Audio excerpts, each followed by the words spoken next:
हाँ संदीप चौधरी जी, आपने सभी लोगों से परिभाषा पूछी कि रेवड़ी क्या और जन कल्याण क्या। उसकी परिभाषा साफ है।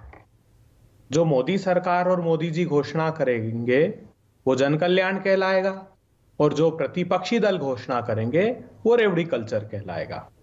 आरबीआई की रिपोर्ट को अगर आप पढ़ेंगे तो उसने कहा है कि 11.2% से बढ़कर FY21 में 22 में 12.9% हो गया। जो रेवेन्यू एक्सपेंडिचर था उसमें सब्सिडी का बिल। प्रतिपक्षी दल की सरकारें उसको ह्यूमन असेट्स मानती है। जिनको ये रेवड़ियां बांटने की बात कर रहे हैं वो हमारे ह्यूमन असेट्स हैं। वो ह्यूमन असेट्स की इफिशियंसी अगर बढ़ती है तो पर कैपिटा जीडीपी में वो कंट्रीब्यूट करते हैं। इन्होंने आरोप लगाया कि 5 में से 4 राज्य कांग्रेस शासित है और एक राज्य कर्नाटका भारतीय जनता पार्टी शासित है।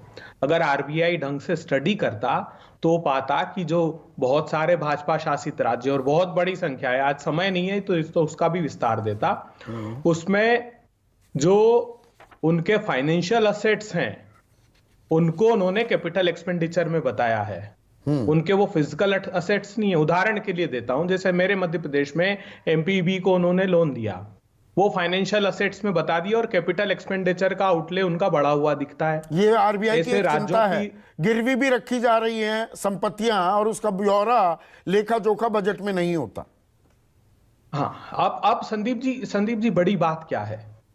बड़ी बात यह है कि हिंदुस्तान के अगर लोगों को ये जो अभी बात कह रहे थे बड़ी बड़ी, ना ये संदीप चौधरी कह रहे हैं ना अभय दुबे कह रहे हैं, ये हर्ष गोयन का है, एक बहुत बड़े उद्योगपति हैं। 2017-18 से वो ट्वीट कर रहे हैं पीएमओ को टैग करके। क्या कर रहे हैं? Public money being stolen through 80-90% haircuts in NCLT resolution cases, says Harsh Goenka. 8-9 हजार करोड़ रुपए के जो बैंक करप्ट हैं बड़े लोग, वो 200 300 करोड़ रुपए में सेटल कर रहे हैं। 5,33,000 करोड़ रुपए वो सेटल किए। 5,35,000 करोड़ रुपए बैंक के फ्रॉस्टर्स लेकर के भागे और 10 लाख करोड़ रुपए आपने राइट ऑफ कर दिए। नहीं, आप थोड़ा विषयांतर हो गए। आपने शुरुआत की अभय भाई ये कहते हुए कि भाई परिभाषित कौन करे।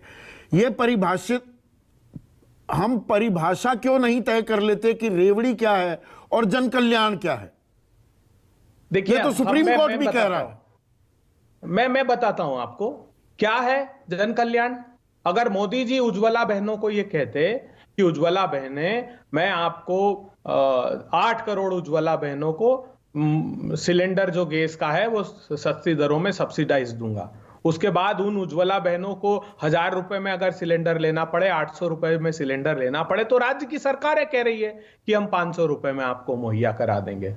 अभी जो बड़ी बात की इन्होंने, एक तो देश के सामने ये सच आ जाना चाहिए, बहुत बड़ा झूठ बोला जा रहा है कि 1,90,000 करोड़ रुपए हम जो ये मुफ्त में राशन बांटने की योजना की घोषणा की है, उसकी सच्चाई ये है कि उसमें सिर्फ 2,665 करोड़ रुपए सालाना का खर्च अतिरिक्त मोदी सरकार को आ रहा है। वो ऑलरेडी फूड सब्सिडी के बिल में एडजस्टेड है। ये जो इन्होंने 2 और 3 रुपए में मिल रहा था वो खत्म किया। नहीं, उसका तो सीधा सा 1 मिनट अबे भाई, आम आदमी को भी समझ में आए, ताकि मैं इसका अपर एंड कर देता हूं। आपने तो 2,500 करोड़ की फिगर बताई, आप 3 रुपए भी पकड़ लीजिए कि हर कोई चावल ही ले रहा था और 3 रुपए, तो हर आदमी को 15 रुपए की सब्सिडी मिली।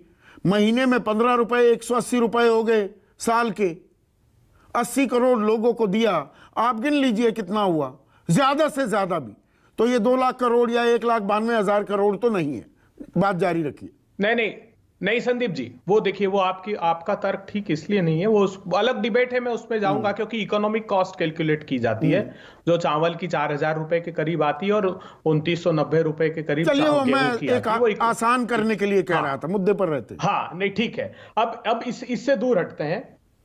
इन्होंने एक बड़ी बात ये कही कि जो कांग्रेस शासित प्रांत, मतलब मोदी जी भी कहते रहे। मुझे एक बात बताइए, आप अगर हम किसानों को बिजली सस्ती दरों में देते हैं, डोमेस्टिक कंज्यूमरों को सस्ती दरों में देते हैं और उसको क्रॉस सब्सिडाइज करती है स्टेट, ऐसा नहीं है कि वो मुफ्त में बांट दी, वो दूसरे उपभोक्ताओं से कंपनसेट करके इनको देती है। जो मोदी सरकार सब्सिडी प्रोवाइड कर रही है। अभी जैसा इसी जो सत्र था, इसमें 2,14,000 करोड़ रुपए की सब्सिडी का एक और बिल रखा था उन्होंने, और उसको पास कराया।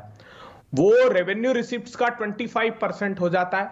2020-21 में तो वो 43% चला गया था। उसको रेवड़िया नहीं कहेंगे ये लोग, उसको नहीं तो नहीं, कहेंगे रेवड़िया तो आप काम कर भी। रहे हैं। अब मुझे एक चीज बताइए, 500 रुपए में आप एलपीजी सिलेंडर देंगे राजस्थान में, तो वही चीज छत्तीसगढ़ में भी दीजिए और हिमाचल में भी दीजिए।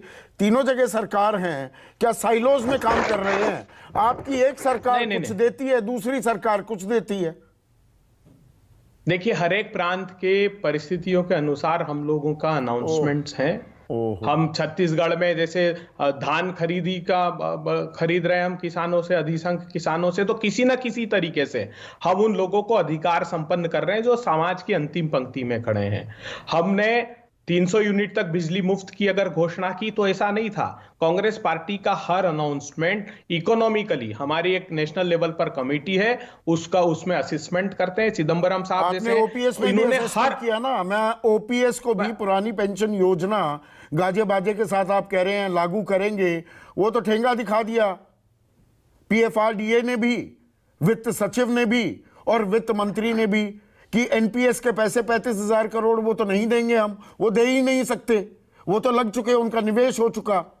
वो 35,000 करोड़ कहां से आएंगे? मैं ओपीएस को भी एक रेवड़ी के तौर पर क्या आपने पेश कर दिया, और सरकारी कर्मचारी बीच में अधर में अटक गया।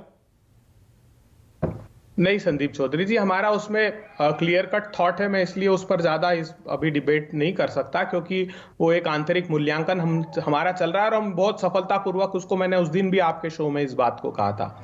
मैं उस टॉपिक से थोड़ा सा डिस्ट्रैक्ट हो जाऊंगा जिस बुनियादी मुद्दे पर मैं बात करना चाहता हूं।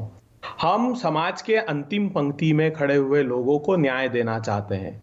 मोदी सरकार उन लोगों का हक छीनकर मुट्ठी भर धन्ना सेठों को पोषित कर रही है।